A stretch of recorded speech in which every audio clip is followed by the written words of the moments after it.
যাত্রী বাড়লেও চিরচেনা সেই চাপ নেই রাঙামাটির লঞ্চ ঘাটে।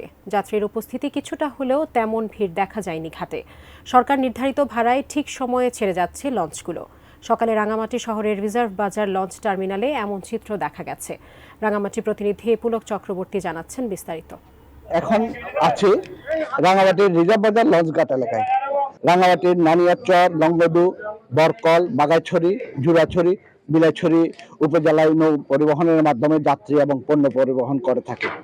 আমি একটু এখানে জানিয়ে রাখতে চাই, রাঙামাটির যে কাপ্তাই হ্রদ রয়েছে তাতে 1960 সনে হ্রদ সৃষ্টি হওয়ার পর থেকে উপজেলাগুলোতে এই 6টি উপজেলায় নৌ পরিবহনের মাধ্যমে যাত্রী সেবা দিয়ে যাচ্ছে এখানকার যাত্রী পরিবহন মালিকগুলো।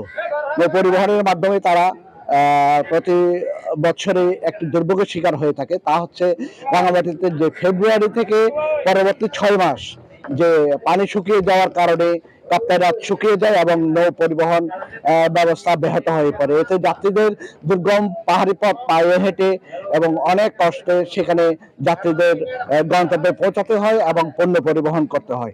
রাঙামাটির নানিয়ারচর, লংগদু, বাগাইছড়ি, বিলাইছড়ি, সুবলং সহ তাদের যেই নৌঘাটগুলো রয়েছে তাতে অত্যাধুনিক পল্টনের ব্যবস্থা রয়েছে, তাতে যাত্রীরা যাতে মোটামুটি সেবা পেতে পারে তার ব্যবস্থা করা হয়েছে এবং আমরা যাত্রীদের কাছেও সেটা জানতে পেরেছি।